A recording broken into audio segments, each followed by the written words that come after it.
Don't just live for tomorrow, or just live in yesterday. Just be glad for all you have that's in today. Hey everyone, Connie here, and welcome to my blind reaction to Infinity Train, Episode 2. So, I've decided how we're going to do this for Infinity Train. Since each episode is half length, I was wondering last time, how are we going to do this? How many episodes are we going to react to at a time? Well, I've decided based on pretty much how Kim Cartoon has them. Kim Cartoon has the episodes sorted out in a very specific way. It has episode 1, episode 2, and I think the first two episodes have separate links to the episodes. Then episode 3 and 4 are together, and so on and so forth. And it's some of them are 2 episode bunches, some of them are 1 episodes. So I'm just going to do them like that. I'm just going to do basically 1 download link per reaction. So if that download link leads to 1 episode or 2 episodes, that's how we're going to do it. So today we are doing episode 2. The first episode was very much darker than I thought it was going to be. Based on the pilot for this series, I knew that the show was going to get a little dark. I didn't expect it to get as dark and real and heavy as the first episode did. Because the first episode, usually they want to bring you into it slowly, But no. Unlike other shows, I don't know, just to name a few, Star vs. Steven Universe or Ruby, those shows don't start with the dark stuff. They get to that over time. But this series, no, it just threw it right in your face instantly.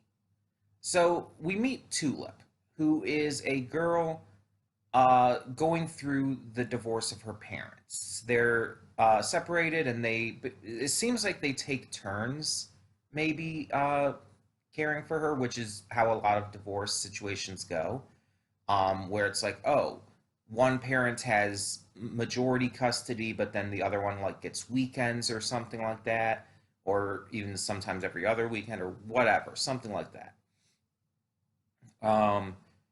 And divorce is always a really rough situation for kids. To have to go through that, and I'm not necessarily one of those people who hold the belief that children require 2 parents in the household, that they require a mother and a father, that kind of situation. I believe that single parents are just as valid. I believe that parents who are same-sex couples and stuff are completely valid. All kinds of family situations are valid. But the thing is, when a kid grows up with 2 parents, no matter who the parents are, when a kid grows up with 2 parents and they get divorced, it can deeply affect the kid in a lot of ways, mentally and emotionally. One big thing that kids oftentimes will think is, was it my fault? They'll blame themselves, and it will cause a lot of just self-trust issues. And I mean, my parents divorced later on in my life. I was already late high school years. And I don't think it was actually even finalized until after I was out of high school, if I think about it. I'm not 100% on that, but the point is, it didn't affect me as hard at that point. But when kids are Tulip's age, Tulip is what, a middle schooler? She's I would probably say she's maybe 12 or 13 years old, which would put her in, about 7th, 8th grade, depending on when she started. So yeah, that would still very much affect her. And we can see it affects her. We can see how she gets upset very easily at this situation. How she argues with her mother about it, ignores her father's texts, how she legitimately gets upset at the situation. And not just because of the camp, about her father not being able to take her to the camp and her mother not being able to take her either because the things just weren't planned out well. I mean, that definitely didn't help, and it definitely pushed her emotionally over the edge. But I think that just the situation in general was already hard for her. You could tell by the way she was acting in general. Um, so she ends up running away, finding the Infinity Train, and the first experience with the Infinity Train gets pretty damn creepy really quick. Now, at first, when she enters, um, it's this kind of just normal, like, field area, this snowy field area. She finds the robot, whose name I cannot remember for the life of me, um, and they kind of go on this adventure. They decide to join forces, and when Tulip figures out that she's still on the train, she's amazed by it. They go. The next car they go into is this kind of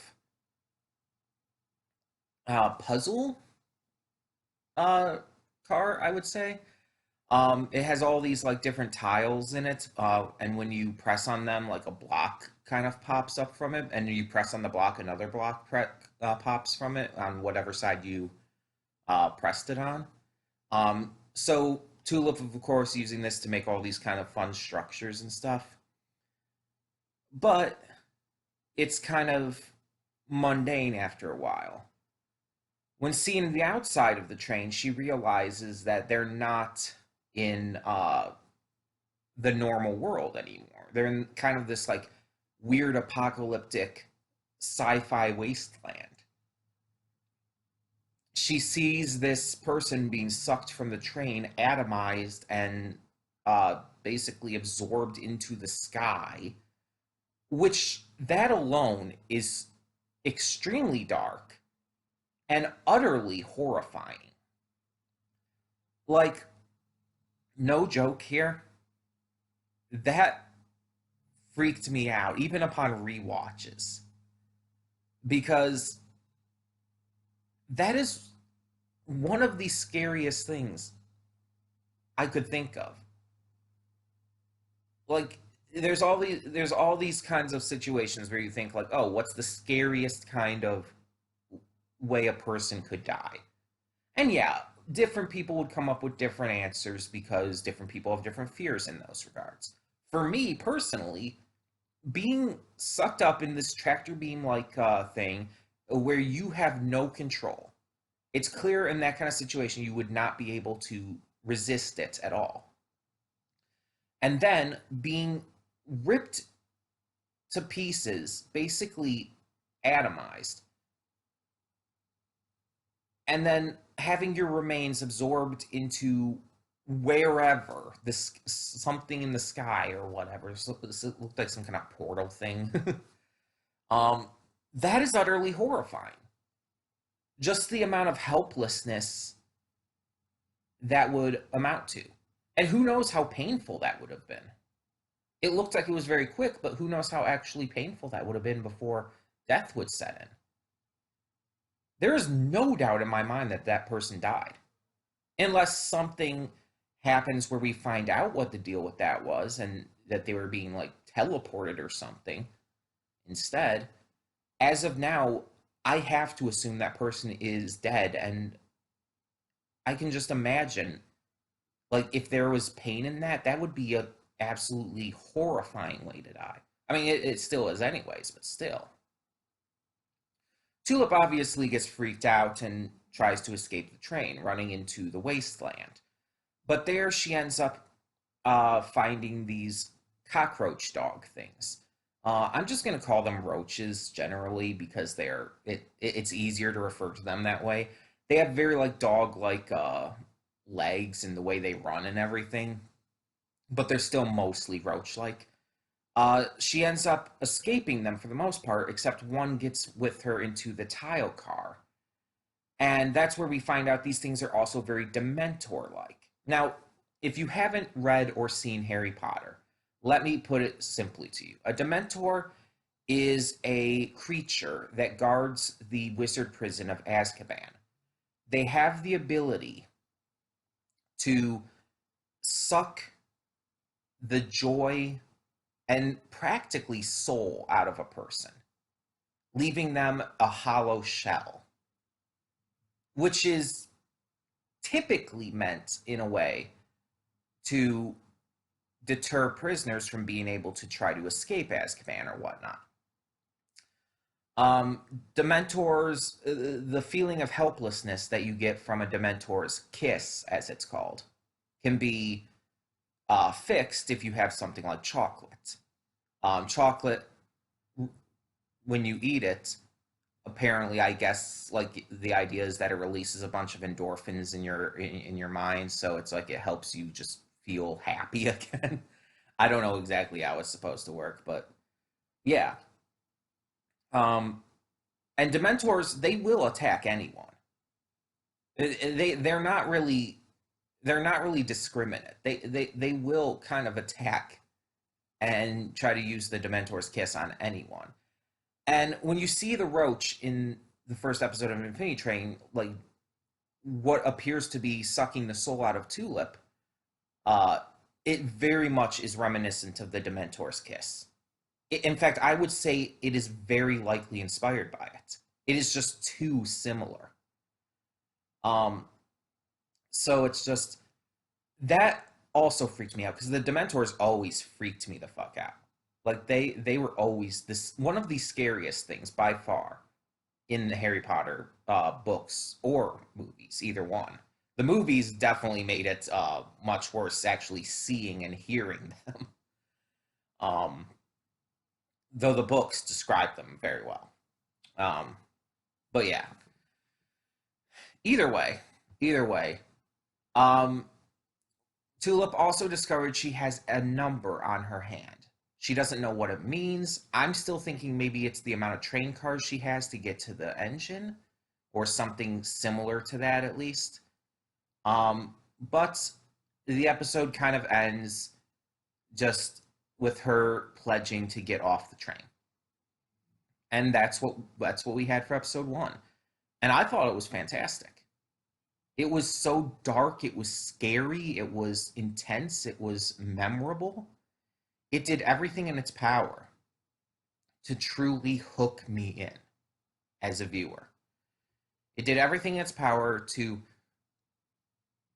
grab my attention, hold on to it, and pull me in further. And that's what a good first episode of any show should do. That's what we should hope for with any series. And not every show does that. And I'm not saying that the first episode has to be as dark and intense and everything as this was, but it does need to hook you in like that. And not every show does that. Hell, I'll be honest, certain shows that I have loved in the past, even if I don't love them as much now, but have loved very heavily in the past, even they didn't do that on the first episode. Steven Universe, great example of that. The first episode didn't hook me in. No, not at all. The first episode of Steven Universe is honestly kind of shitty. It's dumb. But it had enough intrigue. There was enough intrigue in there to make me slightly interested in continuing. It didn't hook me in, but it did have something. But yeah, there's so many shows that it's like you need to watch more than one episode to really get a feel for, but there's also many shows that you really don't. The shows that hook you in on the first episode or even turn you off with the first episode, those are the ones that I think are, in my eyes, the special ones. Because they're the ones that basically tell you, oh, this series has an identity, and it's going to hold on to that identity. And whether you like it or not, you understand that identity right from the start. Shows that take longer have to build into that identity. One Piece, it hooks you in right from the start. It's one of those shows that has a strong identity. And hell, even with where I'm at in the series, like almost 800 episodes in, it's like, oh, hell yeah, it still has that same identity it had from the beginning. Is it different in some ways? Sure. But for the most part, it's like this is still the same series. You can see how that first episode came to where it is now. It makes sense still. It's the same show and it feels like the same show, even this many episodes in. But then there's so many shows that you actually have to watch a few episodes of to really get a good feel of. Steven Universe, one of those examples. Star Versus, you could even say, to a degree, is one of those. She-Ra is one of those I would actually put in the former camp, with it having its identity straight from episode 1. But the point is, Miraculous is definitely one you have to continue to watch before it gets to the good stuff to hook you in. But the point is that this show is a very strong hook right from the beginning. It has its identity set, and while I don't know how this series is going to go at all, I feel like this is what this show is meant to be. And that this show is going to be dark. This show is going to be scary. It's going to be intense, and it's going to have heavy themes. And I'm excited for that, because I like that kind of stuff. But we should probably get on with this, with the episode, because I've been talking for quite a while on this. I just really wanted to get my thoughts out on just everything that I'd been thinking about since the last episode reaction, since the first one. Because I had been thinking about this more and more, and it's just, I wanted to let you guys know where I stood with it at the moment, and how big of a deal I felt that first episode was in its presentation. So, that being said, though, we are going to get this started. So when the screen fades to black, pause this redirect and go to the description below. Follow the links to the reaction, and after you watch it, come back here to the redirect and resume play. Because after it fades to black, then fades back in, everything from that point forward will be my afterthoughts and will contain spoilers to the episode. So that being said, thank you so much for tuning in, and I will see you at the reaction. Okay, and we are back, and we'll begin with spoilers in 3, 2, 1, now. So, while episode 1 definitely seemed to focus a lot on on building Tulip as a character and the darkness, intensity, and complexity of the Infinity Train itself, the second episode kind of skimmed over the Infinity Train aspect. The train itself was kind of like, oh yeah, here's just a bunch of train cars. A bunch of train cars with a bunch of different things going on in them. And instead, it focused on the emotional complexity of Tulip's character. How she is, being young, very emotional and tends to act out because of her emotions. And don't get me wrong, older people very much do that too. People of all ages will very much act out on their emotions. But when you're young, especially somewhere between 12 and 14, whatever age she is, I'm not sure. I'm not 100% on that.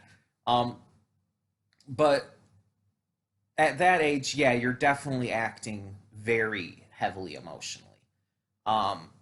You're still developing on a mental and emotional level, and well, obviously physically too, but So it's like a lot of that is going to still be processing, and you're not going to be able to handle certain stimuli as well as you would when you're older. On average, on average. Again, it's not always as cut and dry in that, but as that, but yeah. Um, Either way, she's very much handling things like, oh, I'm freaked out by all of this. I have to get off this train by any means necessary. And that's kind of ruling over everything else for her. When the number starts to go down, it freaks her out. When 1-1 tells her that it means she's going to die when it reaches 0, that freaks her out even further. So she's already at this emotionally unstable level. So when she meets the cat and hears that she knows the conductor, of course Tulip is super like invested in getting to the conductor, getting that information and whatnot. Which is why when she does go up to the cat, she tells her like pretty much everything. She has no reason to. There is no reason to go over pretty much her entire story of how she got here, um, just to get the cat to tell her about the conductor and everything. All she had to do is like, oh, you know the conductor? I need to get off this train. Can you please help me? That's literally all she needed to say. But instead, she goes into every little detail, and it's because she's so freaked out already. She's blah, blah, blah. She's emotionally vulnerable, and because of it, she's over explaining things. She's, as you could tell, even when not only just over explaining it, she was rushing through the over explanation. She was just trying to get as much information out as quick as possible. And I feel like, at least from a personal connection to that, that is sometimes what people do when they're that freaked out, when they're that scared, when they're that in that much of a hurry and everything.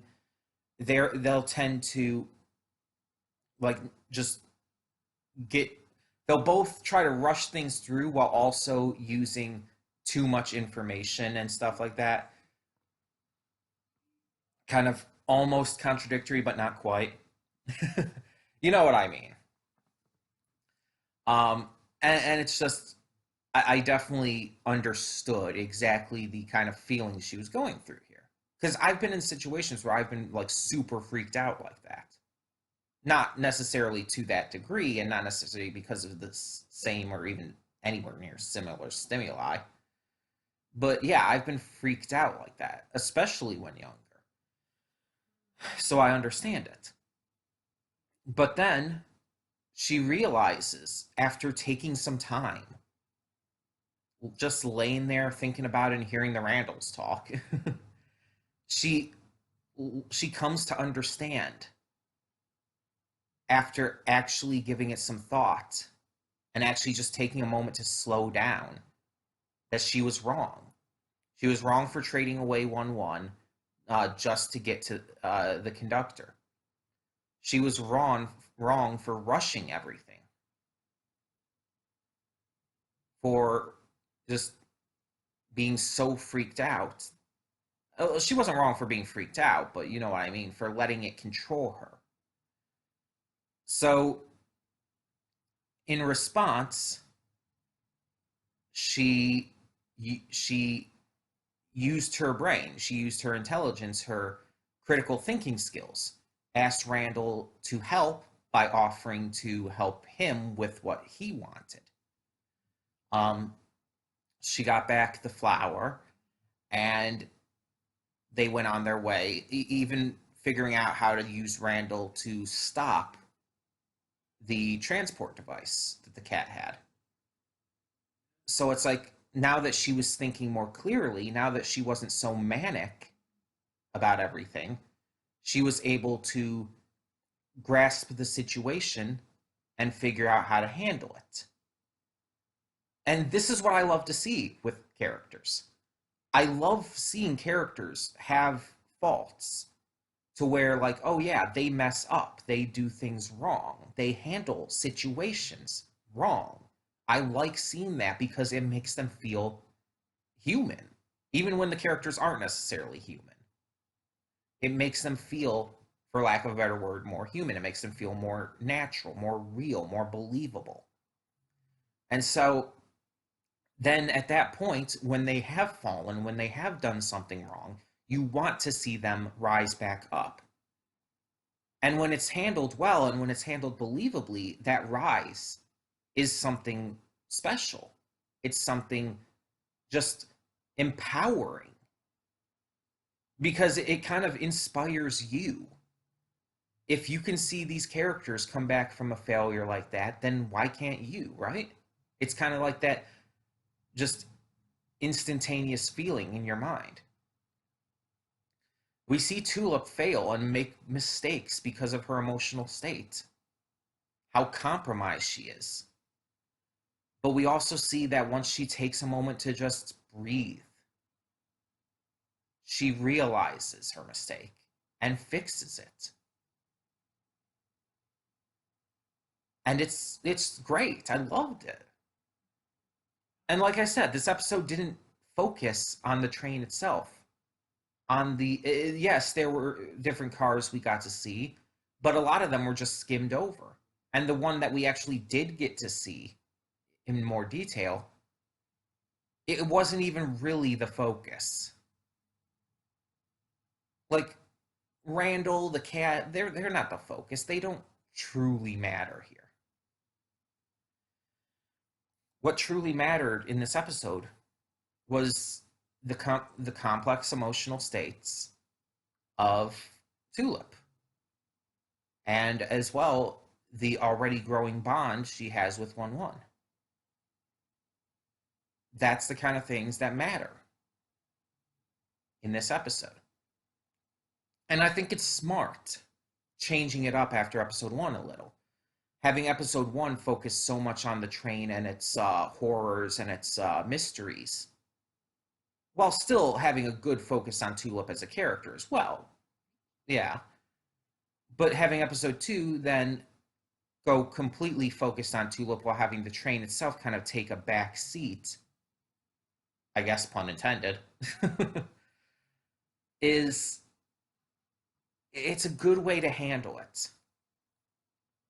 It's a good way to handle it, and it feels like it's covering all of its bases while still making it feel like a natural progression.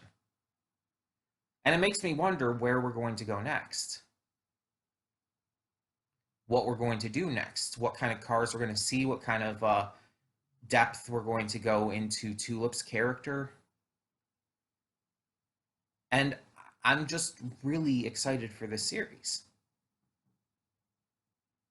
And I don't know if I expect this series to be like one of my favorites or anything. I don't know about that. But I can say that I'm enjoying it for what it is right now. We're 2 episodes in and I'm very much hooked in. So, yeah. I mean, I was hooked in on the first episode, but still. Like any episode, I'm probably going to watch it again. Maybe see if I can find reactions out there. Though, looking from the first episode, there weren't a lot of Infinity Train reactions that I saw. Most of the reactions I saw when looking for Infinity Train were for the pilot. Which is kind of unfortunate now, since this seems to just really be good. I just kind of wish more people reacted to it, you know? Anyway, anywho. I thank you so much for tuning in. Tell me your thoughts on the second episode of Infinity Train down in the comments below. And once again, yeah, thank you. Thank you so much for continuing to tune in and support the channel. So for now, I'm Connie, and I'm signing off. See y'all next time.